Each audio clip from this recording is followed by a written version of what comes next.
আল্লাহকে আমার কাছে বুঝতে পারে না, আমার হাত কাঁদে যাওয়ার আগে আল্লাহ আমার কাছে আসবে, আল্লাহ সাহায্য আমার কাছে আসবে, আল্লাহ আমার কথা শুনবেন। তুমি কি বলছো? আগে যদি বুঝতাম বন্ধু তুমি এত কাছে, সারা জীবন লাইগা থাকতাম তোমারই পিছে। আগে যদি বুঝতাম বন্ধু তুমি এত কাছে, সারা জীবন লাইগা থাকতাম তোমারই পিছে। ওয়ানাহনু আকরাবু ইলাইহি মিন হাবলিল ওয়ারিদ। আল্লাহ তাআলার অসম্ভব কিছু না, অসম্ভব যা আমার কাছে আছে, সমস্ত অসম্ভব আল্লাহর কাছে সম্ভব। বান্দা তুমি ঈমান নিয়ে থাকবা, আমল নিয়ে থাকবা, ভয় করতেছ মাখলুক তোমাকে সতাইবে, কষ্ট দেবে, বাধা দিবে, কোনো পরোয়া নাই, তুমি খালেকের হয়ে যাও, খালেক তোমাকে মাখলুক থেকে ছাড়ায় ফেলবে। শাইতানির রাজিম। বিসমিল্লাহির রহমানির রহিম। সুবহানাল্লাযী আসরা বিআবদিহি লাইলাম মিনাল মাসজিদিল হারাম ইলাল মাসজিদিল আকসা الذي باركنا حوله لنريه من آياتنا إنه هو السميع البصير صدق الله آمنت بالله قرآن كريم সূরা বনী ইসরাঈলের প্রথম আয়াত আপনাদের সামনে পড়লাম। আয়াতের মধ্যে 56টি হরফ আছে। কোরআনে কারীমের একটি হরফ পড়লে হাদিসের সুসংবাদ অনুযায়ী কমপক্ষে 10টি নেকি হাসিল হবে। 56টি হরফ পড়া হইলে 10 দিয়ে গুণ করলে কত হবে? 560টি নেকি কমপক্ষে হয়ে গেল। কোরআনে কারীম পাঠ করলে যেমন সওয়াব মিলে, ঠিক শুনলেও ওইরকমই সওয়াব মিলে। ওলামা কেরাম এদিকে আসেন, এখানে আসেন। আপনারা শুনলেন, আপনাদেরও সওয়াব মিলল। এদিকে তাকাই, অন্যদিকে না, এদিকে তাকাই। কে আসে কে না আসে ওটা আপনার ব্যাপার না, তো কর্তৃপক্ষের ব্যাপার। আপনার ব্যাপার হলো ওয়াজ শোনা, কথা শোনা। কোরআনে কারীম যিনি পড়েন তার দিল যেমন আলোকময় হয়, নূরান্বিত হয়, যে শুনেন তার দিল নূরান্বিত হয়, তার দিল নূরে পরিপূর্ণ হয়। কোরআনে কারীম আল্লাহ তাআলার কিতাব, যা আল্লাহ বান্দাদেরকে দিয়েছেন। বান্দা যখন আল্লাহর কালাম পড়ে তো আল্লাহ তাআলা খুব খুশি হন, খুব বেশি খুশি হন। একবার হাজী সাহেব রহমতুল্লাহ আলাইহি যাইতেছিলেন এক জায়গাতে,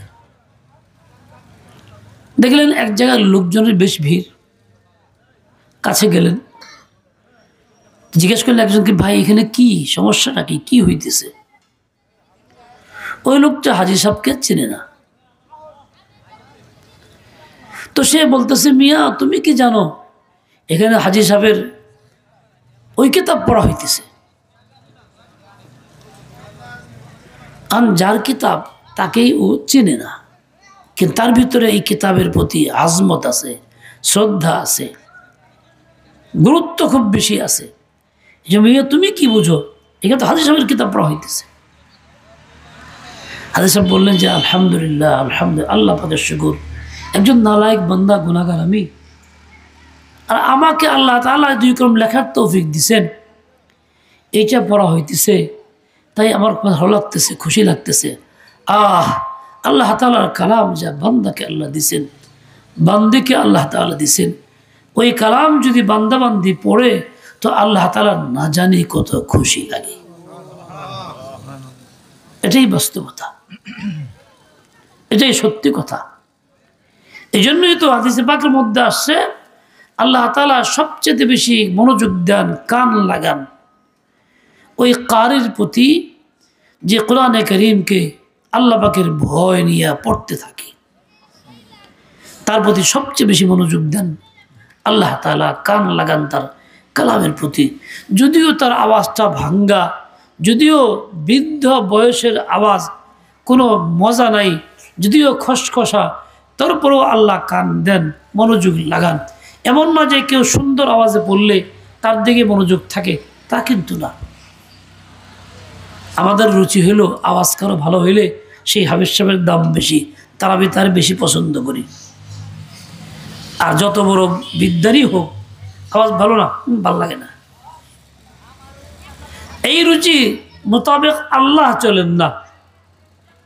আল্লাহ চলেন কিভাবে? আওয়াজের কথা না, কথা হইল দিলের ভিতরে আছে কার,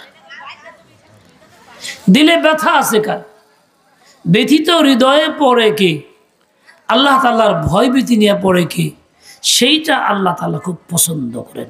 যদি আওয়াজ ভাঙ্গা ফাটা বাঁশের আওয়াজের মতো হইলেও কিচ্ছু আসে যায় না। আওয়াজ তো আকর্ষণীয় হবে আল্লাহ তাআলার কালামের কারণে, আল্লাহ তাআলার কালাম তিলাওয়াতের কারণে। একজন মানুষ গান গাইতো, জীবন ভরা গান গাইছে, আল্লাহ পাকের দেওয়া আওয়াজ ছিল খুব আকর্ষণীয় আওয়াজ, মধুর আওয়াজ ছিল, মানুষ খুব শুনছে, আগ্রহের সাথেই শুনছে। যখন বৃদ্ধ হয়ে গেছে, আওয়াজ তো আর নাই। এই লোকটা এই বৃদ্ধ অবস্থা অপারগ হয়ে গেছে, গান তো গাইতে পারে না, মানুষ তো কাছে আসে না, গাইলে পরে কেউ শুনে না। এখন সেই পয়সাও মেলে না, কেউ তাকে পয়সাও দেয় না, এখন সে না খেয়ে থাকে। এই হারাম পথে অবলম্বন তার ছিল, ইনকাম ছিল হারাম পথে। কেননা গানটাই হারাম, গানের মাধ্যমে যে ইনকাম হয় ওটাও হারাম। যেমন সুদভিত্তিক লেনদেন হারাম, ব্যাংক চাকরি করলে হারাম, ওটা খাইলে যেমন নাজায়েজ হারাম হয়, ঠিক গানের দ্বারা যে টাকাটা ইনকাম হয় ওই টাকাটাও খাইলে এরকম হারাম হয়। ওই টাকা খাওয়া মানে হারাম শুয়ার খাওয়া, কয় না, হারাম শুয়ার একই কথা। আল্লাহ তাআলা সবচেয়ে বেশি অপছন্দ করেন, ঘৃণা করেন দুই শ্রেণীর মানুষকে। এক শ্রেণীর মানুষ যে নারী কারো আপনজনের মৃত্যুতে বিলাপ করে কান্নাকাটি করে, এই বিলাপের আওয়াজটা আল্লাহর কাছে অতীব না পছন্দ, অতীব ঘৃণার আওয়াজ। যদিও সুন্দর আওয়াজে কান্দে, যদিও গানের মতো করে কান্দে, আল্লাহর কাছে বড় অপছন্দের কাজ এটা, বড় অপছন্দের আওয়াজ এটা। আল্লাহ এটা পছন্দ করেন না, বরদাস্ত করেন না। দ্বিতীয় ব্যক্তি সেই যে গান গায়, যে গান গায়, গায়ক গায়িকার আওয়াজ আল্লাহর কাছে এতটা নিকৃষ্ট আওয়াজ যে আল্লাহ সবচেয়ে ঘৃণা করেন, অপছন্দ করেন। কাজে এই পেশা হারাম পেশা, এর থেকে আয় যা হয় হারাম হয়, যা খাওয়া হয় হারাম খাওয়া হয়। এটা হলো আল্লাহ পাকের রুচি। আল্লাহর কাছে গান অপছন্দ, বিলাপ অপছন্দ। আওয়াজ যতই সুন্দর হোক না কেন, ওই বিরুদ্ধ লোকটা গান তো গাইত, তখন আওয়াজ ছিল, যৌবন ছিল, মানুষ আসতো শুনতো। এখন আর আসে না, শুনেও না, এখন তাকে কেউ পয়সাও দেয় না, খাইতেও পায় না। শেষ বয়সে কবরস্থানে চলে গেছে। ওমর ফারুকের যুগ ছিল,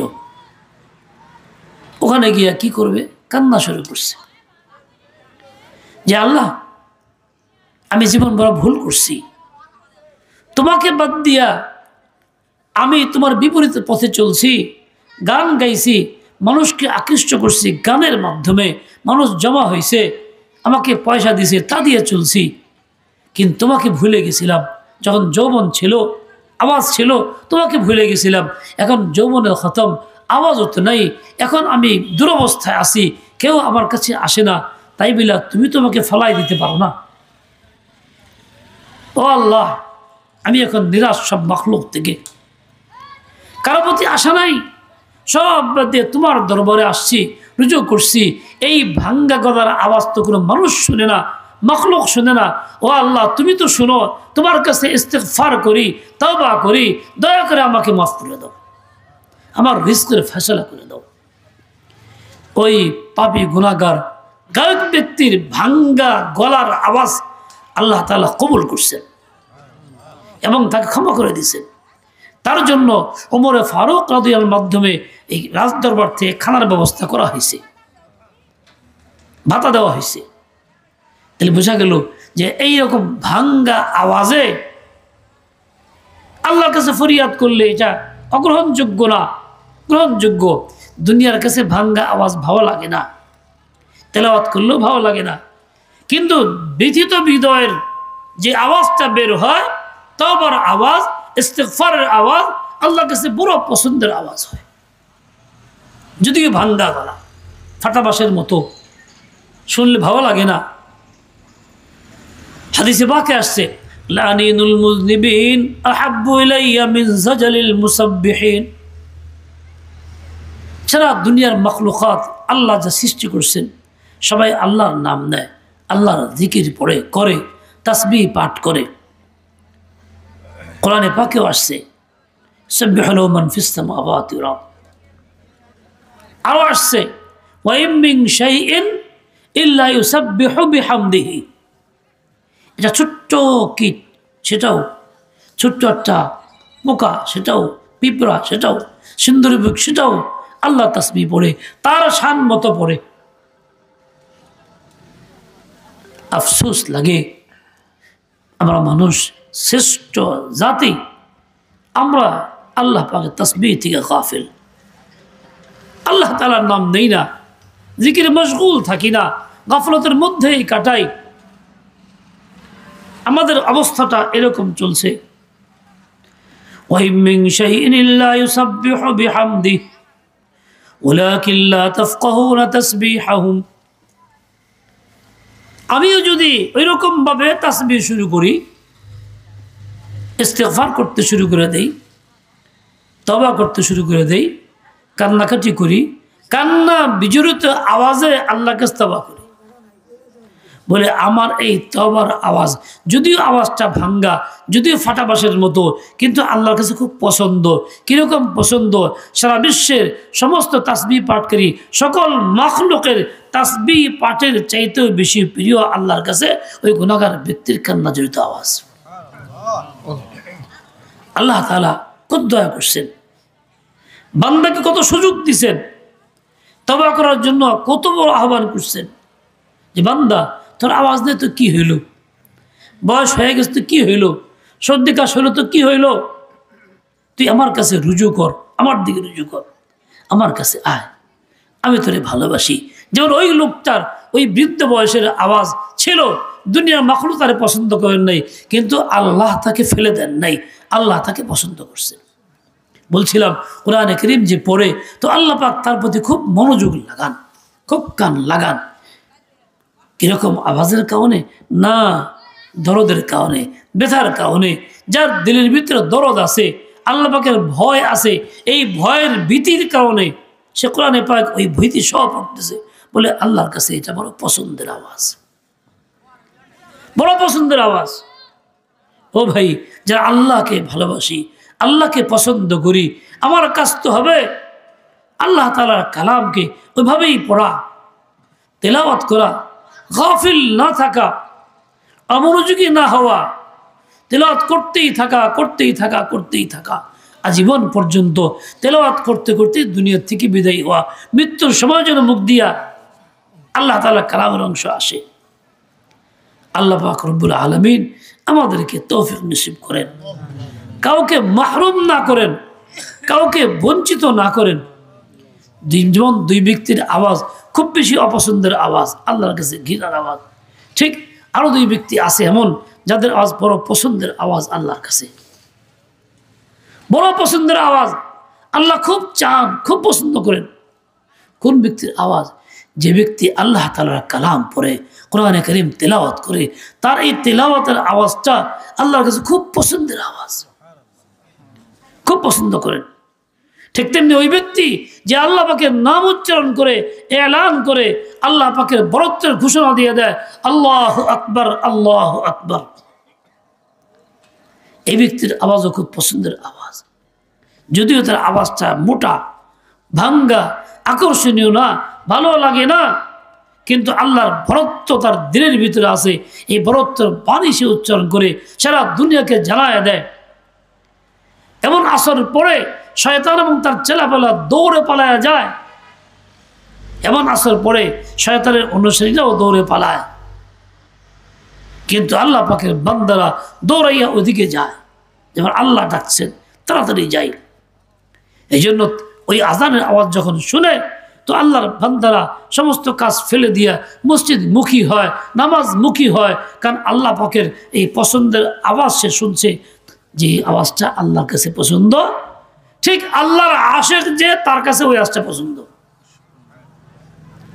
এই জন্যই তো সে ওই আওয়াজ শুনে দৌড়ে পালায়। কোন দিকে? বাড়ির দিকে না, শহরমুখী না, খেতে কাজের জন্য না, বরং সব বাদ দিয়া মসজিদে মুখী যায়, নামাজ পড়তে যায়। আমার মাওলা ডাকছেন, তো আমি কেন যাব না? কে ডাকছেন? হাইয়া আলাস সালাহ। এটা কার পক্ষ থেকে আহ্বান? মাওলার পক্ষ থেকে আহ্বান। মুমিন সে সহ্য করতে পারে না, মাওলা আমার ডাকছে আর আমি যাব না। এটা কি হইতে পারে? হইতে পারে না। দুনিয়া উল্টায় যেতে পারে, কিন্তু মাওলার আওয়াজ ব্যথা যাবে না। আমি যাবই মাওলার আওয়াজে, মাওলার কাছে যাবই। হাইয়া আলাল ফালাহ আওয়াজটা কে দিছেন? আল্লাহ তাআলা দিছেন, মুয়াজ্জিনের মুখে দিছেন। মুয়াজ্জিন আওয়াজ দিচ্ছে, আল্লাহ পাকের আওয়াজটাই সে পৌঁছাইতেছে, এলানটাই তো সে করতেছে। এই জন্য আল্লাহর আশিক যে, প্রিয় ব্যক্তি যে আল্লাহকে মহাব্বত করে ভালোবাসে, সে কখনো নিজেকে নিয়ন্ত্রণ করতে পারে না। ওই সময় আটকায় রাখতে পারে না, বিছনায় রাখতে পারে না, কাজে রাখতে পারে না, সব বাদ দিয়ে দৌড়ায় মসজিদমুখী হয়ে যায়। ও আল্লাহর বান্দা বান্দি, লম্বা কোনো কথা না, লম্বা কোনো আমল না। দুনিয়ার প্রয়োজন তুই পুরা করো, হালাল তরিকা জীবনযাপন করো, লম্বা কোনো কাজ তুমি করার দরকার নাই, করতে পারতেছো না, না করো। 5 ওয়াক্ত নামাজটা জামাতের সাথে ইহতিমামের সাথে পড়ো, কোরআনে কারীম তিলাওয়াত করো। তোমার জন্য জান্নাতের দরজা খোলা, তোমার জন্য আল্লাহর সন্তুষ্টি আগায় আসবে। আল্লাহ তোমাকে আপন বানায় নেবেন, রহমতের কুলে তুলে নেবেন। তুমি এইটা করো। তুমি যদি সত্যিকার আল্লাহকে পছন্দ করে থাকো, নিশ্চয়ই তুমি তা করবা। যে আল্লাহকে ভালোবাসে, সে আল্লাহর নাম শুনলে সহ্য করতে পারে না, সে তো পাগল পাড়া হয়ে যায়। কে নিল আমার মৌলার নাম? চল দেখি, দেখে আসি। সে বলে আল্লাহ ডাকছে, সহ্য করতে পারি না, চলো যাই। আল্লাহ, দুইটা আওয়াজ খুব পছন্দ আল্লাহর কাছে, মুয়াজ্জিনের আওয়াজ। এইটা এত বড় গুরুত্বপূর্ণ, এর জন্য শয়তান পলায়, দূরে চলে যায়, দূরে চলে যায়, দূরে চলে যায়। আজকে মুসলিম সমাজে বিভিন্ন বাড়িতে, ফ্যামিলিতে শয়তানের আক্রমণ, জিন্নাতের আক্রমণ, জাদুর আক্রমণ, এই আক্রমণ সেই আক্রমণ চলতেছে। ভুক্তভোগী আমরা শুনি, দেখি, অশান্তি ভোগ করি, কিন্তু এর চিকিৎসা করি না। চিকিৎসা তো ছিল আল্লাহ পাকের নামের বরত্ব প্রকাশ করা, আল্লাহু আকবার বলা, দিলের ভিতরে এটা বসাও, মুখে উচ্চারণ করো। মুয়াজ্জিনের আজান তুমি দাও, দেখো আল্লাহ তাআলার বরত্ব যখন আসবে, তো এই সমস্ত হাকির মাখলুক এর কোনো জায়গায় থাকবে না, সে পলায়ন করবে। হাদিসে আসছে, আজান যখন হয় শয়তান খুব দ্রুত পালায়, এত দ্রুত চলে, তার চলার কারণে পিছন পথে আওয়াজ বের হয়ে থাকে, ওয়ালাহু দৌলতাতুন, বড় কঠিন আওয়াজ হয়ে থাকে। যাতে করে এই আওয়াজের কারণে এই আল্লাহর নাম তার কাছে না আসে, ভীষণ বিকট আওয়াজ ছাড়ে সে। এখন দ্রুত পালায়, মানুষ যখন দৌড়াই থাকে গ্যাস বের হয়, ওরও গ্যাস বের হয়, তো বিকট আওয়াজে কেন? এইটা একটা কারণ হলোই আল্লাহর নাম শুনতে সে চাইতেছে না, ভয় করতেছে। আজানের পরে যে লোকটা দুনিয়ামুখী হয়, আল্লাহ বিমুখ হয়, কোরআন বিমুখ হয়, নামাজ বিমুখ হয়, মসজিদ বিমুখ হয়, বোঝা গেল শয়তান তার উপরে পরিপূর্ণ ভর করছে, শয়তান তার মুসাল্লাত হয়ে গেছে।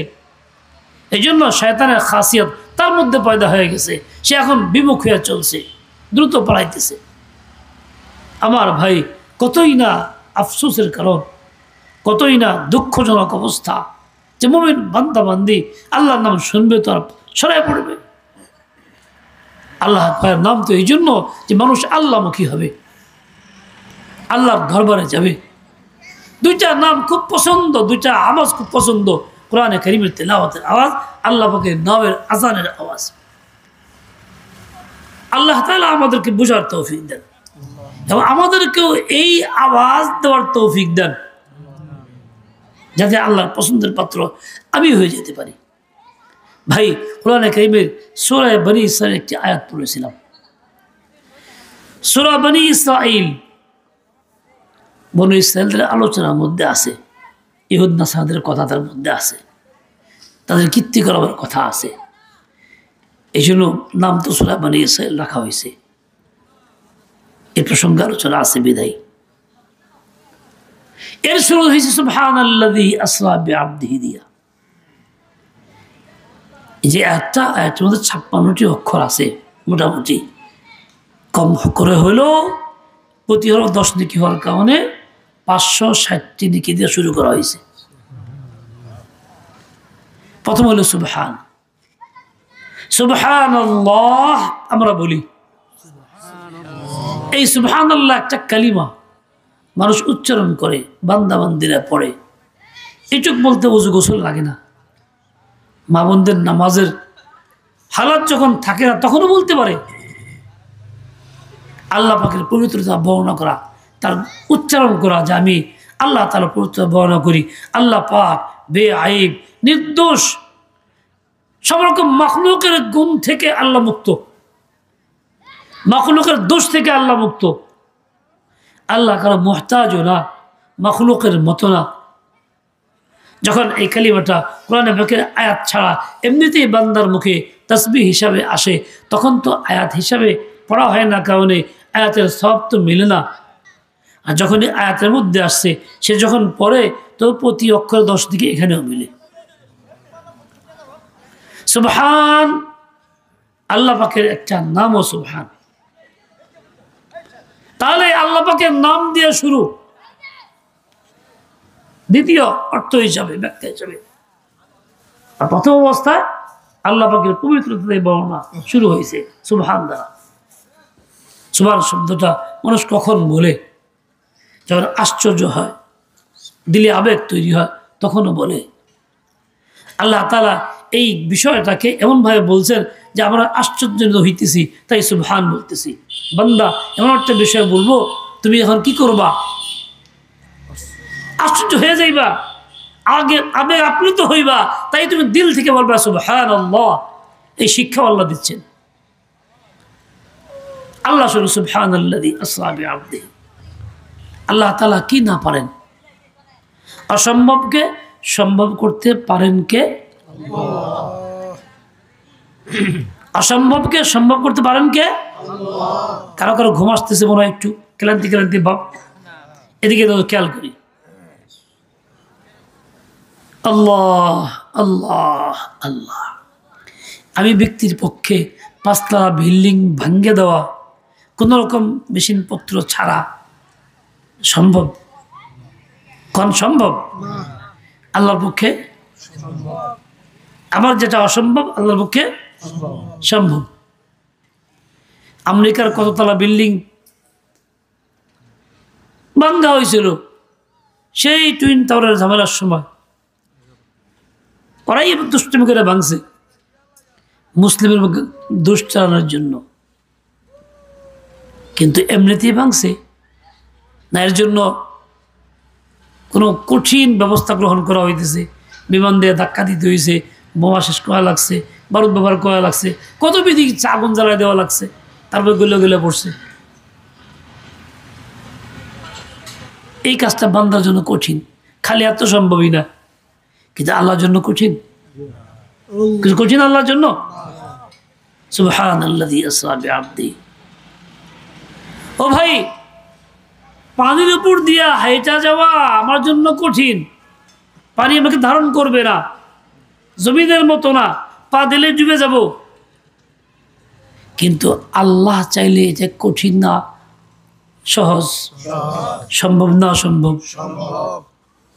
আল্লাহ তাআলা পানির প্রতি বান্দাকে হাঁটান। কেমনে হাঁটে? সে তো হাঁটে না, হাঁটান কে? তার ক্ষমতা নাই, হাঁটাইতেছেন কে? আল্লাহ হাঁটাইতেছেন। পানির উপর দিয়ে হাঁটলাম, পানি পায়ে লাগবে না, একটু ভিজবে না, এটা কি আমার জন্য সম্ভব? আল্লাহর জন্য সম্ভব।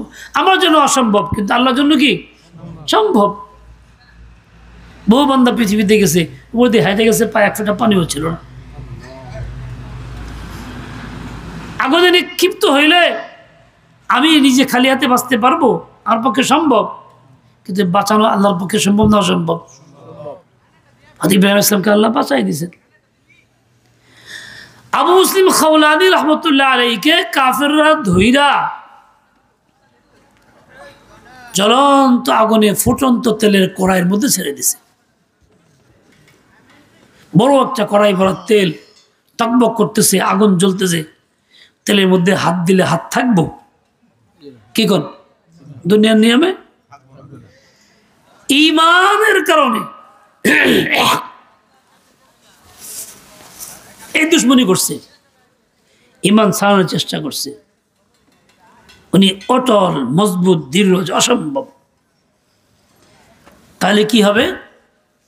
ফেলে হবে আগুনের মধ্যে, তেলের মধ্যে, কোনো অসুবিধা নেই। বরণ করছেন বিসমিল্লাহির রহমানির রহিম পয়রা কড়াইয়ের মধ্যে ডুব দিছেন। একদিকে ডুব দিয়ে আরেকদিকে বাইরে উঠে পড়েছেন। গায়ে একটা আচরও লাগে নাই, ফুসকাও পড়ে নাই, কোনো কিছুই হয় নাই। এই ফুটন্ত তেলে ডুব দিয়ে বের হয়ে যাওয়া আমার পক্ষে সম্ভব, কিন্তু আল্লাহর পক্ষে করছেন কে? আল্লাহ করছেন। কোন বান্দারে করছেন? যে বান্দা ঈমানের উপরে অটল, মজবুত, সম্পর্ক আল্লাহর সাথে গভীর। দুনিয়া একদিকে আর সে একদিকে, দুনিয়া মখলুকের দিকে, সে আল্লাহ খালেকের দিকে। উনি তো সাহাবীও ছিলেন না, নবী তো চিন্তাই করা যায় না। তারপরে তার অবস্থায় ওই যে ফিরআউন জালেম ছিল, জালেম ফিরআউনের অত্যাচার তো অস্বাভাবিক। বিগত পলায়ন পর সরকার ফেরাউন ছিল, তার চেয়ে কঠিনতার শাস্তি। তার এক বান্দি ছিল, তার খেদমত করত, মাথায় তেল লাগাই দিত। কত রকম নির্যাতন তার উপরে হয়েছে, কিন্তু ইমানের উপরে অটল। ফিরআউনকে মানে নাই, মানছে কাকে? আল্লাহকে মানছে। ইমান তো এইটা ছিল। ফিরআউন দাবিদার, আমি রব, আমারে মান, আমি যা কম তাই হবে। আর সে তা করে নাই, জুলুম সহ্য করে ইমানে অটল ছিল। যখন ইন্তেকাল করছে, দাফন করা হয়েছে। রাসূল আকদাস যখন মেরাজে গেছেন, বাইতুল মুকদ্দাস মতো ইসরা ছিল ওইটা। এই সময় রাস্তায় খুব সুগন্ধি ছড়ায় পড়ছে। রোজ জিজ্ঞেস করেন, ভাই জি ভাই, এইটা আবার কি সুগন্ধি কেন? বললেন, হুজুর, এখানে হইল ফিরআউনের সেই মাজলুম বান্দির কবর। তারপর থেকে এই পর্যন্ত এরকম ভাবে সুগন্ধি ছড়াইতেছে। ও ভাই, তুমি আল্লাহকে দিলে জায়গা দাও, আল্লাহকে দিলে জায়গা দাও, আল্লাহর প্রতি অটল বিশ্বাস স্থাপন করো। মখলুককে তুমি দিল থেকে বের করে দাও, শুধুমাত্র আল্লাহকে নিয়ে থাকো। আল্লাহ পাক তোমার শান এরকম বুলন্দ করবেন, তোমার নাম জিন্দা করবেন, তোমার খুশবু আল্লাহ সারা বিশ্বে ছড়াই দিবেন, তোমার আওয়াজ সারা বিশ্বে আল্লাহ দিয়ে দিবেন। তুমি বিশ্বে নাম ছড়াইতে পারবে না, তোর জন্য অসম্ভব, কিন্তু আল্লাহর জন্য সম্ভব না অসম্ভব?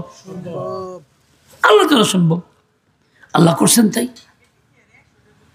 আমাদের শয়তান ধোঁকা দিয়ে দেয়, মখলুকের প্রতি দুর্বল হয়ে যাই, মখলুকের শক্তি নজরে আসে। তাই ও বিয়া, মখলুকের শক্তি দিছে কে? আল্লাহ দিছেন। কতটুকু শক্তি? একেবারেই অবর্ণনীয়, সামান্য তুচ্ছ কিছুই না। যে শক্তিই না, ওটা কোনো শক্তিই না।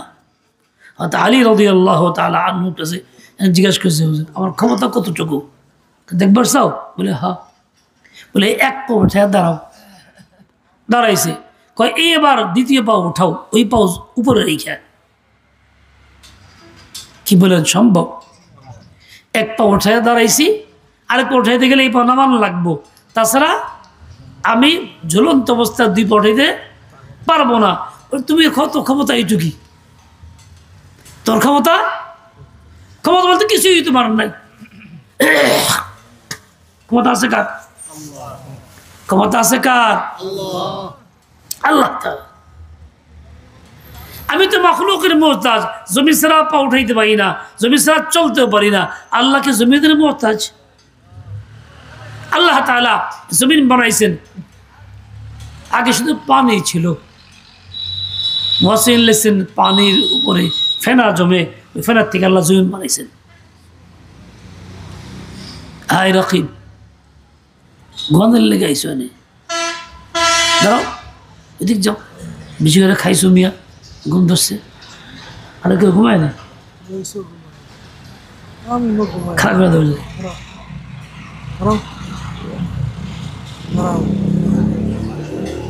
আল্লাহর কাছে অসম্ভব না,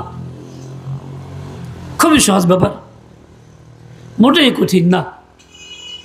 জমিনের মুহতাজ তো আল্লাহ তাআলা না, আমি জমিনের মুহতাজ। কাজেই এই জমিন না থাকলে আল্লাহ কি আসে যায়? এই আসমানের মুহতাজও আল্লাহ তাআলা না, আমি আসমানের মুহতাজ। আসমান না থাকলে আল্লাহ কি আসে যায়? এই সারা পৃথিবীর পুরো জমিনকে কি আমি পারবো ধ্বংস করে দিতে? পারবো? যত বড় শক্তিশালী, যত বোমার আমি হই না কেন, কিন্তু আল্লাহ কি পারবেন ধ্বংস করতে? কতক্ষণ লাগবো? এক সেকেন্ড তো না। ইন্নামা আমরুহু ইযা আরাদা শাইআন আন ইয়াকুলা লাহু কুন। কোন বলতেও হয় না, কোন বলার ইচ্ছা করলে ধ্বংস, কোন বলে ইচ্ছা করলেই তৈরি, অস্তিত্ব রক্ষা।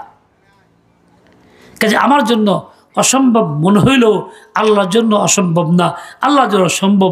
আমি মনে করতেছি এত বাধা, এত সমস্যা, এত জালেম, এত সব সামাজিকতার এত সব বাধা ঘিরে আছি বিপদের মধ্যে, ইমান নিয়ে বাঁচা যাবে না, গোনা থেকে বাঁচতে পারবো না, তুমি অসম্ভব মনে করতেছ। আরে বেওকুফ তুমি, আল্লাহর আজমত দেখো, আল্লাহর কুদরত দেখো, এটা তো কিছুই না। করবেন কে? আল্লাহ। তাই তো বলা হয়েছে গারচে রুখনা নিস দার আলম কদির খিরা ইউসুফ ওয়ারমি বায়াত দবির।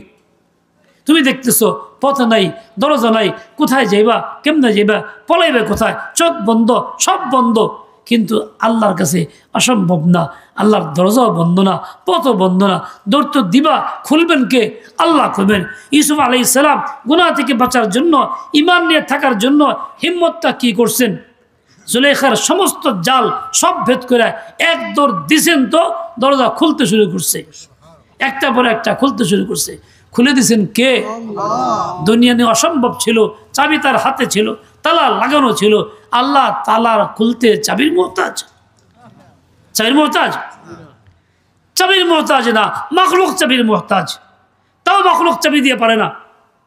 দাউদ আলাইহিস সালাম আল্লাহ পাকের নবী, সুলাইমান আলাইহিস সালাম আল্লাহ পাকের নবী। এই যে বাইতুল মুকদ্দাস যা ইহুদিরা দখল করে রাখছে, আমাদের সম্পদ, বাপদাদার সম্পদ, আমাদের কিবলা, এইটার চাবি ছিল দাউদ আলাইহিস সালামের কাছে, উনি নিয়ন্ত্রণ করতেন। ওনার ইন্তেকালের পরে হযরত সুলাইমান আলাইহিস সালাম তাই তিনি সব নিয়ন্ত্রণ করতেন, একক হাতে চাবি থাকতো। আল্লাহ পাকের নবী সবার আগে গিয়া সকালবেলা মসজিদ খুলতেন, বাইতুল মুকদ্দাস কিবলা খুলতেন। একদিন সকালবেলা ফজরের আগে গেছেন তো গেছেন, দরজা বন্ধ, চাবি হাতে, খুলতে পারতেছেন না, কোনো ক্রমেই সব চেষ্টা ফেল। এমনকি ওনার অধীনে জিন্নাতরা ছিল, তারাও চেষ্টা করছে, তাদের চেষ্টাও ফেল, কারণ তালা খুলতেছে না, নবী পারতেছেন না। আল্লাহর খাস একটা পরীক্ষা হয়তো ছিল। এর মধ্যে মনটা খুব বেজার, বিষণ্ণ। একজন বৃদ্ধ মানুষ আসছে, হুজুর খুব চিন্তিত মনে হইতেছে। হে আল্লাহর নবী, ঘটনা কি? যিনি সমস্ত মাখলুকের বাদশাহ ছিলেন, মাখলুক তার কথা শুনতো, আল্লাহ তার অধীনস্থ করে দিয়েছিলেন, বাতাস তার কথা শুনতো, আলো সূর্যের আলো শুনতো, জমিন শুনতো, সবই শুনতো, আর তিনি এখানে চাবি দিয়ে খুলতে পারতেছেন না।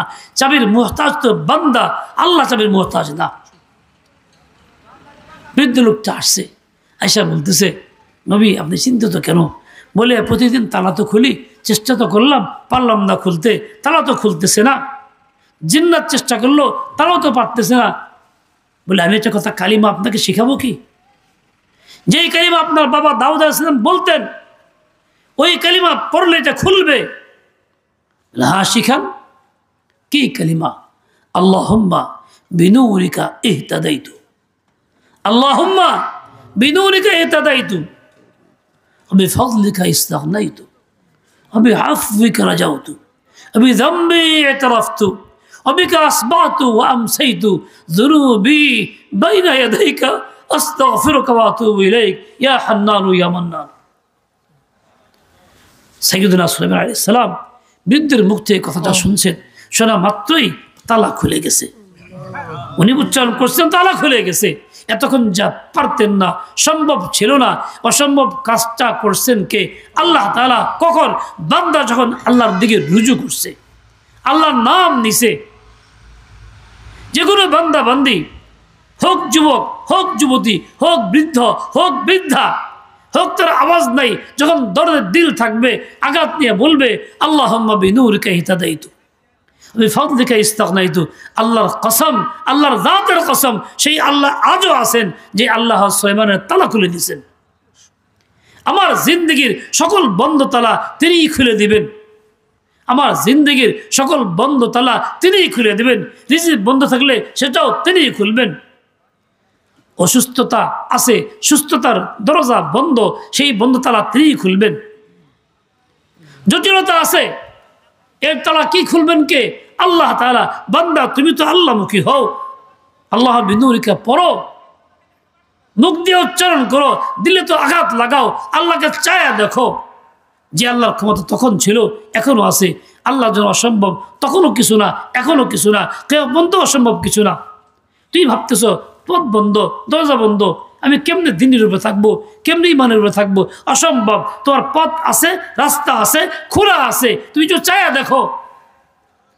দিকে আগে বাড়ো আল্লাহর দিকে।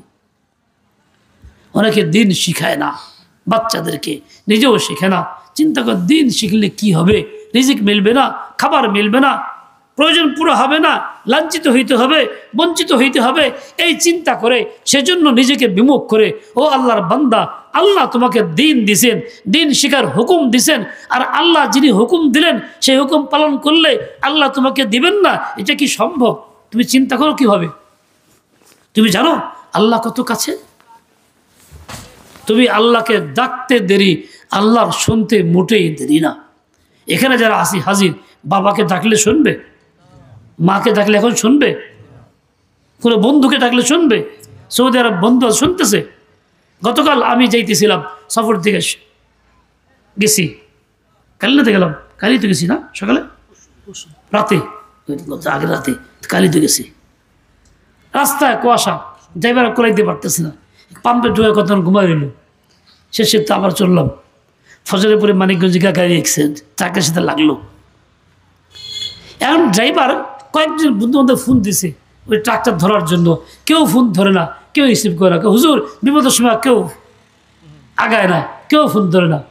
দেখছেন কতজন ফোন দিলাম, আশেপাশে বন্ধু বান্ধব আছে, কেউ ধরতেছে না। বিপদের সময় কেউ আগায় না, মনে মনে ওকে বেউকুফ, যারে ডাকবি হেরে ডাকস নাই, যে আগে ওটাও তো ডাকস নাই, মখলুকরে ডাকছস, কেউ শুনে না। ফোন দিছস, রিং হইতেছে, সে গ্রহণ করতেছে না, রিং তার কানে পৌঁছতেছে না, হয়তো সে ঘুমায় রয়েছে কিংবা গফলতের মধ্যে আছে, কিন্তু জায়গা মতো ডাকতি তো আল্লাহ শুনতো। আল্লাহ কি বলছেন? ওয়ানাহনু আকরাবু ইলাইহি মিন হাবলিল ওয়ারিদ। আল্লাহ বলছে, এই শোন বান্দা, তুই তালাশ করবি, পাইতে চাস তো আমি তোর কাছে আছি। কত কাছে আছি? তোর ঘরের লোক যত কাছে, তার চেয়ে কাছে আমি। তোর হাত ওখানে পৌঁছতে দেরি হবে, আমি আল্লাহ তোর কাছে পৌঁছতে দেরি হবে না। আল্লাহ একটা মখলুক জিবরাইল ফেরেশতা, ঈসা আলাইহিস সালামের ভাইরা তাকে কুয়ার মধ্যে ফেলে দিছে। উপর থেকে কয় ফিট নিচে পানি, পড়তে কতক্ষণ লাগে? সেকেন্ডের ব্যাপার। আল্লাহ তাআলা হুকুম দেন, জিবরাইল যাও, আমার বন্ধু ইউসুফ পানিতে পড়ার আগে তারা খুলে নাও। কত দ্রুত আসছে সেই মখলুক জিবরাইল আলাইহিস সালাম। আল্লাহর হুকুম পাওয়া মাত্র এসে চতুর্থ আসমান থেকে আইসা ধৈর্য বসায় দিছে পাথরের উপরে, পানির মধ্যে পড়ে নাই। একটা মাখলুককে আল্লাহ এই ক্ষমতা দিছে যে তুই এত দ্রুত চলে আসছে, সেকেন্ডের মধ্যে চলে আসতে পারলো, তো আল্লাহর ক্ষমতা কি আরো কম? আল্লাহ কি আমার কাছে বুঝতে পারে না? আমার হাত কাঁধে যাওয়ার আগে আল্লাহ আমার কাছে আসবে, আল্লাহ সাহায্য আমার কাছে আসবে, আল্লাহ আমার কথা শুনবেন। তুমি কি বলছো? আগে যদি বুঝতাম বন্ধু তুমি এত কাছে, সারা জীবন লাইগা থাকতাম তোমারই পিছে। আগে যদি বুঝতাম বন্ধু তুমি এত কাছে, সারা জীবন লাইগা থাকতাম তোমারই পিছে। ওয়ানাহনু আকরাবু ইলাইহি মিন হাবলিল ওয়ারিদ। আল্লাহ তাআলার অসম্ভব কিছু না, অসম্ভব যা আমার কাছে আছে, সমস্ত অসম্ভব আল্লাহর কাছে সম্ভব। বান্দা তুমি ঈমান নিয়ে থাকবা, আমল নিয়ে থাকবা। ভয় করতেছ মাখলুক তোমাকে সতাইবে, কষ্ট দেবে, বাধা দিবে, কোনো পরোয়া নাই। তুমি খালেকের হয়ে যাও, খালেক তোমাকে মাখলুক থেকে ছাড়াই ফেলবে। ঈসা আলাইহিস সালামকে আক্রমণ করছিল জালেমরা, ইহুদিরা, বেষ্টন করে ফেলছে। বদ্ধ ঘরে ছিলেন, একদল ঢুকছে হয়তো ঈসাকে মারার জন্য। তারপর প্রথম যে ঘরে ঢুকছে, আল্লাহ তাআলার কুদরতের তামসা, সেকেন্ডের মধ্যেই প্রথম প্রবেশকারী ব্যক্তির চেহারা আল্লাহ ঈসার মতো সাদৃশ্য বানাই দিয়েছে। ঈসাকে আল্লাহ উঠাই নিয়ে চলে গেছে মুহূর্তের মধ্যে। সবাই দেখলো আগে ঢুকছে তো ওই, কিন্তু ঈসা তো এই দেখা যায়, মারছে এরে, ঈসারে হত্যা করে ফেলছি। ঈসারে হত্যা করবে কোত্থেকে? আল্লাহ বলছেন আমা কাতালুহু আমা সালাবুহু, ওরা মারতেও পারে নাই, শুরুতেও জড়াইতে পারে নাই। মিথ্যা কথা। খ্রিস্টানরা মিথ্যা কথা বলে, মিথ্যা প্রচার করে যে আমাদের ঈসাকে শুলিতে চড়ানো হয়েছে, উনি শুলিতে চড়া জীবন হতে দিয়ে দিয়েছেন, আমাদের সব পাপ মোচন করে গেছেন। আল্লাহ বলছে মিথ্যা কথা। আমা কাতালুহু ইয়াকিনা, নিশ্চিতভাবে তারা কতল করতে পারে নাই। বার রাফাহু আল্লাহু ইলাইহি, বরং আল্লাহ তাআলা তাকে আর তার কাছে উঠায় নিয়ে গেছেন। কি আল্লাহর কাছে অসম্ভব হয়েছে এটা? কত সময়ের মধ্যে? 2-4-5 ঘন্টা লাগছে, শিয়ে নামাইতে হয়েছে, শিকল বান্ধা উঠাইতে হয়েছে, এরকম কিছু হয়েছে? মুহূর্তের মধ্যে আল্লাহ নিয়ে গেছে। হয়তো ঈসাকে দিতে যেমন সময় লাগে নাই, সাইয়্যিদুনা মুহাম্মদুর রাসূলুল্লাহকে আল্লাহ তাআলা মেরাজে পৌঁছাতে সময় লাগে না। সারা মেরাজের সফর, ইসরা সব কিছু করে আসছেন, কয়েক মুহূর্তের মধ্যে আইসা দেখছেন সেই শিকল ঘরের দরজায় নড়তেছিল। যাওয়ার সময় যে দিচ্ছেন ওই নড়া নড়তেই আছে কড়া এখন পর্যন্ত। আল্লাহ কাছে অসম্ভব? মেরাজকে অসম্ভব? আল্লাহ নিয়ে গেছে। আল্লাহ তাআলা নবী আকরামকে পাঠাইছেন মক্কাতে, দাওয়াতের কাজ করছেন, আল্লাহর বান্দাদেরকে আল্লাহর দিকে জোরানের আপ্রাণ চেষ্টা করছেন, জীবন বাজি দিয়ে দিছেন যে বান্দারা আল্লাহমুখী হোক, লা ইলাহা ইল্লাল্লাহু মুহাম্মাদুর রাসূলুল্লাহ বলুক, বিশ্বাস করুক, এর উপরে চলুক। ওই মূর্তি বাদ দিয়ে দিক, মূর্তির ক্ষমতাকে অস্বীকার করুক, ওই গায়রুল্লাহর চিন্তা চেতনা দিল থেকে বের করে দিক, শুধু একমাত্র আল্লাহকে দিলে জায়গা দিক। সকল কাজের মধ্যে আল্লাহ, সকল ক্ষমতা আল্লাহ তাআলার, সার্বভৌমত্ব আল্লাহ তাআলার, হুকুম চলবে আল্লাহ তাআলার। এটা সে মানুষ, এই জন্য জীবন দিয়েছেন, জান দিয়ে ফেলছেন। আল্লাহ বান্দা যাদের মঞ্জুর হয়েছে আল্লাহর পক্ষ থেকে ডাক আসছে, তারা তো ঠিকই কবুল করছে। ভাগ্যবান ব্যক্তি যার কাছে আল্লাহর ডাক আসে এবং সে আল্লাহর ডাকে সাড়া দিয়ে দেয়। আবু বকর তো কবুল করছে, ওমর তো কবুল করছে, প্রথম যুগেই তিনারা কবুল করছেন, সারা দুনিয়ার মোকাবেলা একাই কবুল করছেন। আবু বকরের মধ্যে মানুষকে মক্কা থেকে বের করে দেওয়া হয়েছে, কিন্তু এরকম না, এরকম 1-2 বছর না, বেশ কয়েক বছর চলছেন। কিছু সাথী জোগাড় তো হয়েছে, তারপরেও তিনি মক্কা থেকে তায়েফে গেছেন এক দরদ নিয়া, এক ব্যথা নিয়া, যে হায় আল্লাহর বান্দারা আল্লাহর আওয়াজ শুনতেছে না, ওদেরকে আল্লাহমুখী বানায় দেয়। আবু বকর সাথে ছিল না, উমর ফারুক সাথে ছিল না, কাউকে সাথে নিয়ে যান নাই, একাই চলে গেছেন চুপচাপ। কিরকম টান ছিল বান্দার প্রতি, আল্লাহ তাআলার বান্দার প্রতি আল্লাহর সাথে জড়ানোর জন্য কিরকম আগ্রহ ছিল, কাউকে বলে যান নাই, চুপচাপ একাই চলে গেছেন। সে তায়েফে, সেখানে গিয়ে তার দাওয়াত দিয়েছেন। তারা যে কঠিন ব্যবহার করছে, জুলুম অত্যাচার করছে, মেহমানদারি তো করেই নাই, যেখানে মেহমানদারি তাদের বৈশিষ্ট্য ছিল তা তো করে নেই, বলতো এখনই চলে যাও, তোমার চেহারাও দেখতে চাই না। তাই করে নাই শুধু ওদের সন্তানদেরকে লেলায় দিছে এই পাগলের তারা, পাথর মার, সবাই মিলে পাথর মারা শুরু করছে। মুসাফির কেউ তাকে চেনে না, একে চলে গেলেন। নবীর কি শক্তি ছিল না 2-4-5 জনের মোকাবেলা করার মতো? পুরা তায়েফবাসীর মোকাবেলা ক্ষমতা গায়ে ছিল, কিন্তু আল্লাহর নামের জন্য গেছেন। আর এরকম অক্ষমতা আল্লাহর কাছে প্রকাশ করেছেন কেন? আল্লাহর রহমত পাওয়ার জন্য। বের করে দিছে, গায়ে রক্ত, পাড়া ফোটা, জুতা আটকে গেছে। এক জায়গায় বসছেন একটা বাগানের কাছে, এক লোক ছিল, সে বাগানের চাকরি করত, সে হালিমা সাদিয়ার না, সে নিনওয়ার লোক। ওখান থেকে জিজ্ঞাসা করছে বাড়ি কোথায়? নিনওয়া। ইউনুস আলাইহিস সালামের দেশের মানুষ তুমি? বলে আপনি কেমনে চিনলেন? বলে ইউনুস আল্লাহর নবী ছিলেন, আমিও সে আল্লাহর নবী, তাই আমার ভাইকে আমি চিনি। ওই লোকের মনে সাংঘাতিক আসর পয়দা হয়েছে, ভক্তি আসছে, মেহমানদারি করবে। মালিককে বলছে একজন মুসাফির বড় দুরবস্থায় আছে, অনুমতি দিলে কিছু মেহমানদারি করি। বলে করো। আঙ্গুর নিয়ে চিপায় রস খাওয়াই দিছে, পানি বেরিয়ে পান করাইছেন, একটু আরাম দিছেন। রাসূল আকদাস ওই মুহূর্তে দোয়া করছেন, একবার বলছে আল্লাহ, বিপদ মুহূর্তে মানুষ কাকে চায়? বন্ধুকে চায়। কাকে চায়? সবচেয়ে আপন যে তাকে চায় বিপদ মুহূর্তে। অনেক কিছু বলছে যে আল্লাহ এলাম তাকে লোনি, কার হাতে সাল্লাহ তুমি আমারে। আল্লাহ আমার একজন বন্ধু চাই, যার সাথে গোপনে কথা বলতে পারি, মনের দুঃখটা মেটাইতে পারি, এই ব্যথাটাকে লাঘব করতে পারি। আল্লাহ বলছেন দুস্থ, তুমি আমার সেই বন্ধু, তোমাকে আমার কাছে নিয়ে আসতেছি, আমার সাথে কথা বইলো। এর বিনিময়ে আল্লাহ তাআলা মেয়াজ নসিব করছেন, যেখানে আল্লাহ পাক রব্বুল আলামিন মুহাম্মদ রাসূলকে দেখে নিছেন, আল্লাহ স্বয়ং নিয়ে গেছেন। কতটা ভালোবাসতেন আল্লাহ মুহাম্মদ রাসূলুল্লাহ সাল্লাল্লাহু আলাইহি ওয়াসাল্লামকে। আল্লাহ তাকে আপন বানায় কাছে নিয়ে গেছেন। দুনিয়া মানুষের স্বভাব এটা, যাকে ভালোবাসে তার কাছে নিয়ে আসে, উনি কাছে নিয়ে গেছেন। আহা, সুবহানাল্লাযী আসরা বিআবদিহি লাইলান, ওই জাতের প্রশংসা করতেছি, ওই জাত বড় পাক পবিত্র, দুষ্মুক্ত, যিনি সবই পারেন।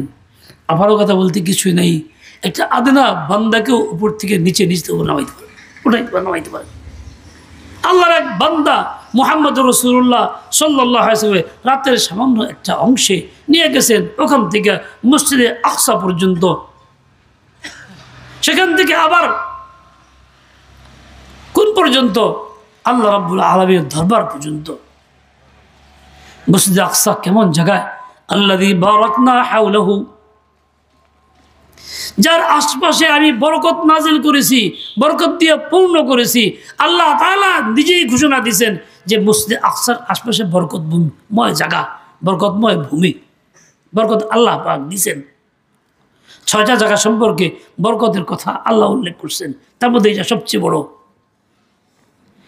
ইহুদিরা আমাদেরকে ধোঁকা দিয়ে বোকা বানাইয়া আমাদের জমিন কিনে নিয়ে দখল করে এখন আমাদেরকে বরকতময় জমিন থেকে বিতাড়িত করছে। দোষটা তো ইহুদির একলা, দোষটা আমারও। জায়গা দিলাম কে? জায়গা কি জন্য দিলাম? এক বেচারা চাকর রাখছে, চাকর চাকর চাকর কাজ করে বাড়িতে। এই চাকরের নাম কি? নাতিন জামাই। চাকরের নাম কি? নাম তাই নাতিন জামাই। তোমার নাম কি? বলে নাতিন জামাই। আজীব নাম। বুড়ো মানুষ, বাড়িওয়ালা, কাজকর্ম করে 2-3 বছর, এর মধ্যে তলে তলে নাতিনের লয়ে খুব খাতির জমাইছে। তো একদিন নাতিনের লয়ে বেগে গেছে গা। এইবার গৃহস্থের বাড়ি এসে বড় ধনী মানুষের মেয়ে তো চাকর নিতে পারে না, কিন্তু ল্যাংকে তো লেগে গেছে গা। বুড়া কান দেয়া তালাশ করে, নাতিন গেলে কই, মানুষ কই কী হয়েছে বুড়া, কি কান্দ গেলে গা? খায় নাতিন হারাই গেছে গা। নাতিন নিয়ে গেছে। কে নিয়ে গেছে? নাতিন জামাই নিয়ে গেছে। বলে বেকুব, নাতিন নাতিন জামাই নিব কে নিব? নাতিন রে, নাতিন জামাই নিব না তো নিব কেরা? সবাই তারা গালি দেয়, কেউ তো ভালো করে না। নাতিন জামাই নিচের দোষের কি হইল? বিয়ে দিছস তুই জামাইয়ের কাছে, হে তো নিয়ে যাবে, এই যে তো স্বাভাবিক কথা। কিন্তু বুঝাইতে পারছে এই নাতিন জামাই যে হে জামাই না, যে নামে জামাই বুঝাইতে পারতেছে না, দাদের মধ্যে চম্পট গেছে গা, খালাস বুড়ার পাইল না। বরকতময় জমিন নিয়ে গেছে ইহুদি। আজকে ইমান আমাদের নষ্ট হয়ে ধোকা দেয়া শয়তানে কয় আমরা কষ্টে থাকি, ছোট্ট দেশ কত শক্তিশালী, কত তাদের আয়, কত তাদের উমুক, কত তাদের উমুক। আরে বেকুব ইহুদিয়তের কারণে আয় হয়েছে নাকি? বরং আয়ওয়ালা জমিন দখল করছে দেখে আয় হয়েছে। জমির অংশ ভালো, ফসল ভালো হয়, এক ভাগে দখল করছে হেঁটে বেশি ফসল পায়, আর একটা ভালোওয়ালা ফসল হয় না, আরেক ভাগে বাকি পড়ছে যা পায় না। দুষ কি আর এবার তার মেহনতের কমে নাকি?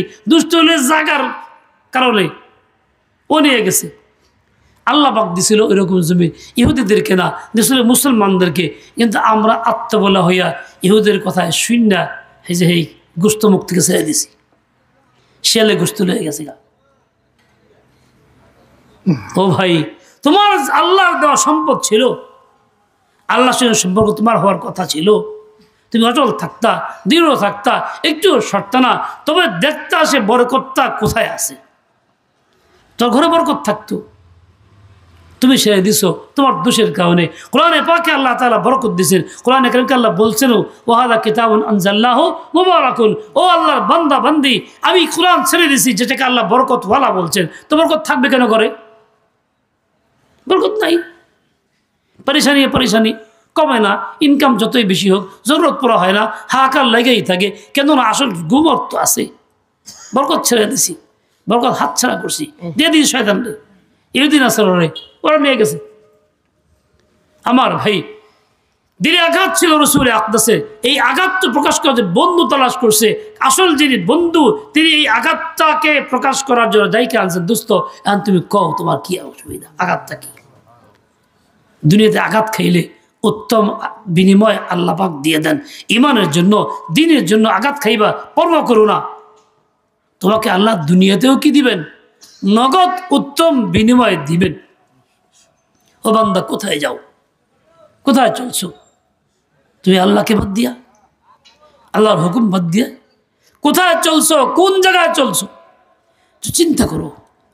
আল্লাহ চিন্তা করার তৌফিক দেন, আল্লাহ সহি বুঝ দিয়ে দেন, আল্লাহ সহি বুঝ দিয়ে দেন। নাম তো ইমানদার, নাম তো মুমিন, আব্দুল মুমিন, কামের বেলা কাফের যদি হই, তাহলে আমাকে আল্লাহ বরকত কেনই বা দিবেন? আমি আগে চলে যাই, আগে ভয় পেয়ে যাই, অমুকের সাথে পারবো না, মোকাবেলা সম্ভব না, এই সেই। ও আল্লাহর বান্দা, তুমি হকের অটল হও, মজবুত থাকো, এক চুলো সরো না। যে আল্লাহ তখন সাহায্য করছেন, হয়তো ঈসা আলাইহিস সালামকে নিয়ে গেছেন, ওই আল্লাহ এখনো আছেন। প্রয়োজনে এই উম্মতকেও ঈসার মতো সাহায্য তিনি করবেন। এই চিন্তা তুমি করো না, বেপরোয়া থাকো, শুধু আল্লাহর হকে মজবুত থাকো, দৃঢ়তার সাথে লেগে থাকো। একচুয়াল বেশকম তুমি করতে যাও না। আমরা সামান্য কিছু বেশকম হইলেই ঘাবড়ে যাইগা, ঘাবড়ে গিয়ে আল্লাহর সঙ্গে সম্পর্ক নাই, যা আসলে হেঁটেও ছেড়ে দেয়, মাখলুকের প্রতি আকৃষ্ট হই, মাখলুক নিয়ে ব্যস্ত হই, মনে হয় যে মাখলুক সব কিছু করে ফেলবো, মাখলুক ঘোরার দিন করবো, ওর নিজেই তো পায়ের তলা মাটি নেই, ও আমার কী করবো? ওর পাও যদি খারাইলে পরে দাইবা জায়গা, ও আমার কেমনে উঠাইব? ও তো নিজে চেপে দিতেছে। আমরা এরকম জীবন্ত ব্যক্তির হাত ধরতে চাই না। যিনি ডুবে না তার হাত ধরো, তিনি কে? আল্লাহ। তিনি কে? আল্লাহ। হাত ধরতে হাত ধরো।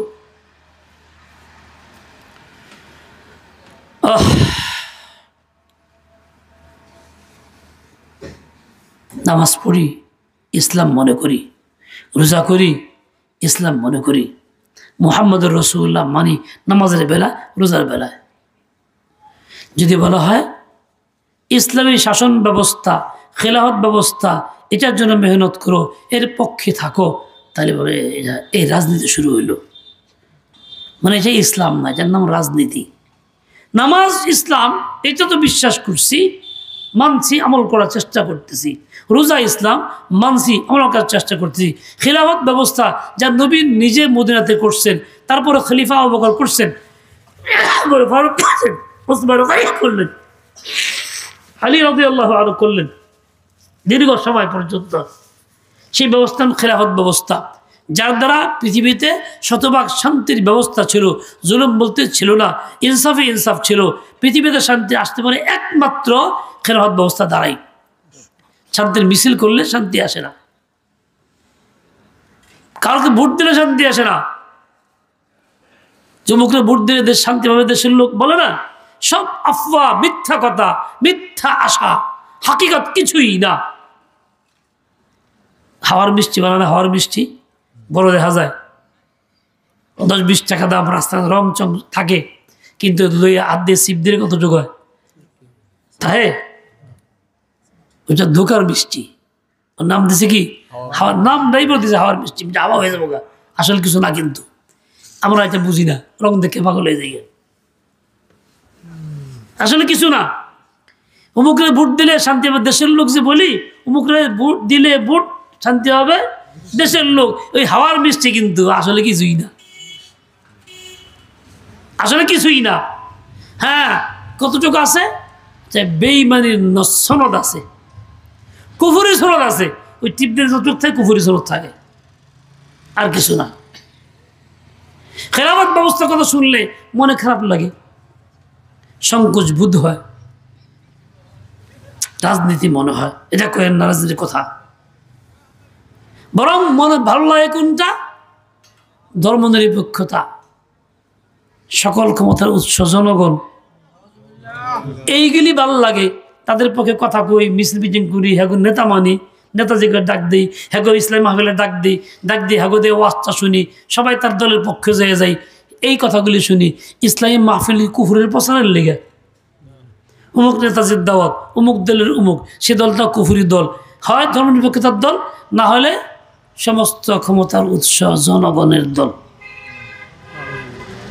এটা পছন্দ করি, এটা মানতেছি। এদিকে মুখ দিয়ে ইসলাম, ভিতরে ভিতরে কুফুরের সমর্থন, এর নাম কি ইসলাম নেই? এই অবস্থায় থাকলে কি আল্লাহর সাহায্য মিলব? এই জন্য খুব পাইতেছি। ও আল্লাহর বান্দা, ইমান নিয়ে থাকো, ইমান নিয়ে মরো, কোনো কুফুরকে পছন্দ করে না, সমর্থন করে না, ইসলামের কোনো আদানা হুকুমকে ঘৃণা করে না, অপছন্দ করে না, বরং যেটা যেমন আছে তেমনটা কইরাই, একচুলো বেশ কম না কইরা। তুমি মুসলমান, মাথায় টুপি দিছো, মসজিদে যাও, জামাতে নামাজ পড়ো, বাহ্যিক খুব ভালো মানুষ, সমাজ তোমাকে ভালো রূপেই চিনে, দাওয়াতের কাজও করো, বাড়িতে মোকাম্মাল পর্দা নাই, তোমার ছেলে আরেক ছেলে বললো মারামারি কিলাকিলি করতেছে, জানাতানি করতে চল দইরা, তুমি এতে কিচ্ছু কইতেছো না, হাইসে দেবো গেল পোলাবান পাজি গোতরে, কথাই শুনে না, এই কথা চলে গেল গা। তো তুমি কি ইসলাম মানলা? এই পোশাক কি ইসলাম? টুপির নাম কি ইসলাম?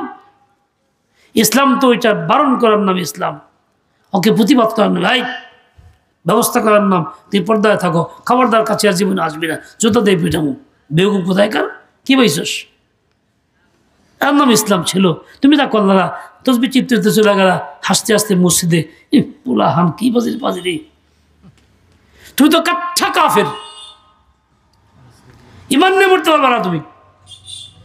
তুমি আল্লাহর হুকুমকে অমান্য করো, রসুলের তরিকাকে তুমি একদম উপেক্ষা করে আসলা, উপেক্ষা করলা, খারাপ লাগলো না, ঘৃণাও পয়দা হয় নাই তোমার দিনের ভিতরে, উল্টা হাসি দিয়ে আইলা।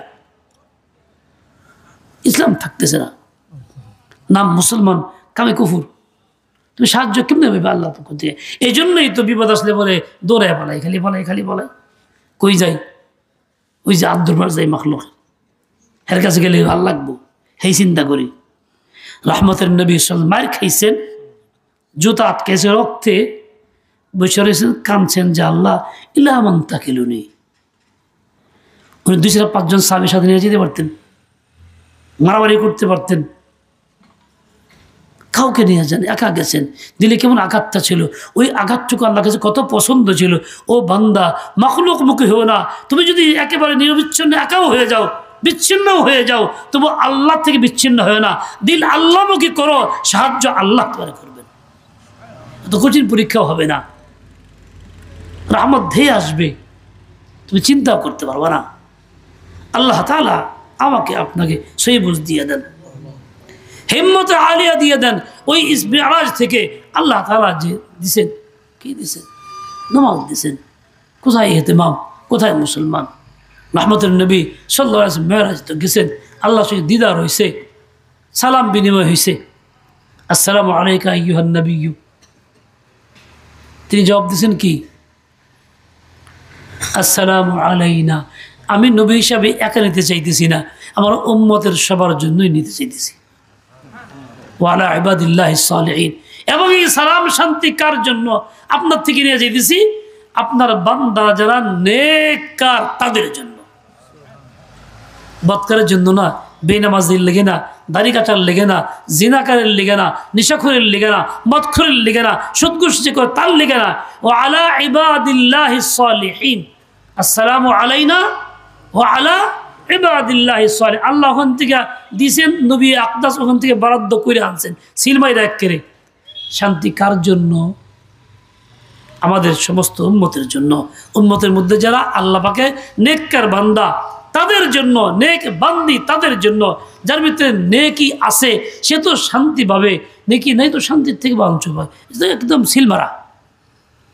আর আমি নেকি বাদ দিয়ে গুনাহের মধ্যে শান্তি তালাশ করতেছি। মেরাজ আমাকে শিক্ষা দেয় নাই।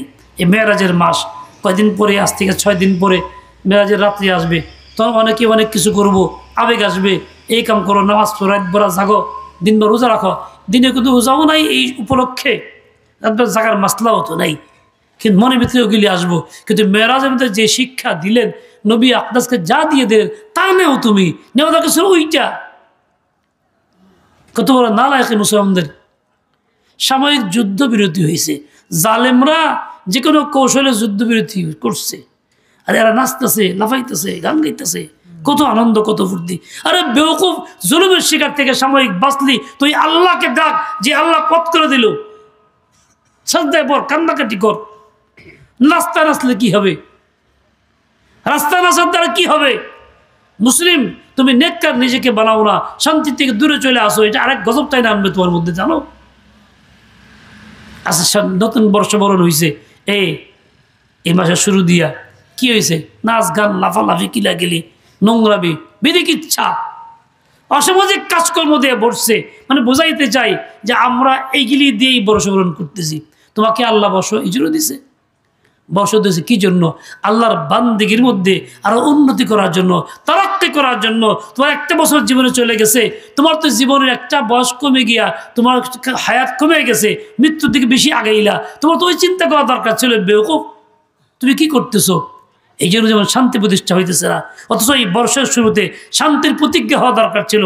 এই বর্ষ হয়তো ঈসা আলাইহিস সালাম থেকে গণনা শুরু হয়েছে, ঈসাই এটাকে বলা হয়। আর ঈসা আলাইহিস সালাম জন্মের মধ্যে কি ছিল? আসসালামু আলাইয়া ইয়ামা ওয়ালিদতু। অনুসরণ তুমি তাই করো, তাহলে সালামের অনুসরণ করো, শান্তির বাণী তুমি প্রচার করো, নিজেকে শান্তির বাণীর ভিতরে আনো, অন্যকে শান্তির বাণীর দাওয়াত দিয়ে দাও। আগেকার বছরের জুলুম অত্যাচার বাদ দিয়া দিনে এখানে শান্তনার ব্যবস্থা করো, শান্তি পরিবেশ করো। এই না তোমার বর্ষবরণ ছিল, কোথায় চলে গেলা? মানে যতই তুমি আবিষ্কার করো সুন্দর সুন্দর, এই আবিষ্কার তোমাকে নাজাত দিবে না যদি তুমি রহমতের নবীর তরিকায় না আসো। লা ইলাহা ইল্লাল্লাহ মুহাম্মাদুর রাসূল, যাই কিছু করো মুহাম্মদ রাসূলের তরিকায় আসো। কত ভাগ? 100 ভাগ, 98 ভাগ হলেও নাজাত নাই।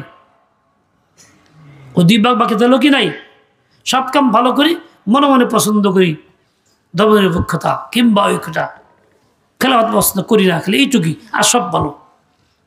খেলাফতটুক করি না, সবটুক ভালো। তুই মুসলমান না, তোমার ইমান নাই। তওবা করো, জিন্দেগি বদলাও, গোলামি দূর করে দাও, দিল থেকে ময়লা ফালাইয়া দাও যে আমি আল্লাহ পাকের বান্দা, ইসলাম গ্রহণ করছি, মুহাম্মদ রাসূলের তরিকা আমার তরিকা, সুতরাং জীবন সকল কাজে আমি ওই তরিকার উপরে চালবো। তরিকা আমাকে যেদিকে না সেদিকেই যাব। আমি খেলাফত ব্যবস্থার পক্ষে আসি, থাকবো, খেলাফতের পক্ষে কাজ করব, কাজ করতে মরে যাবো গা, বংশধরকে এই কাজই করাবো। এটি আমার ইসলাম, এটা আমার ইসলাম। ও ভাই, খেলাফত মজলিস খেলাফত আহ্বানের দাওয়াত দেয়, আসলে মজলিস তো না, খেলাফত ব্যবস্থার দাওয়াত দেয়। আমরা জাতি ভুলে গেছি, ভুলা জাতিকে মনে করাই দিতেছে। এই জন্য খেলাফত ব্যবস্থার জন্য মেহনত করে ইমান ঠিক রাখবো। কেরা কেরা মনে থাকবো তো ইনশাআল্লাহ? আমি সেই ব্যবস্থা চাই, আপনারাও চান, এর দ্বারাই শান্তি ইমানও থাকবে। আল্লাহ পাক তৌফিক দেন, কবুল করেন। বাংলাদেশ খেলাফত মজলিস আপনাদেরকে এই দাওয়াতটা দেয়। আমি দলের প্রতিনিধি হয়ে ওয়াজ করবার আসি নাই, আমি এটা করি। আমি বলছি হক কথা, ইসলাম ও ইমানের কথা। ইমান নিয়ে বাঁচতে চাই, ইমান নিয়ে মরতে চাই, আমাকে মরতে হলে এটা করতে হবে। মোহাম্মদ হক সাহেব যেটা দাওয়াত দেয়, কাজে অন্য তন্ত্র মন্ত্রের পিছিয়ে থাকাও যাবে না, ওইগুলি সমর্থন করা যাবে না, তাহলে ইমান নিয়ে যাওয়া যাবে না।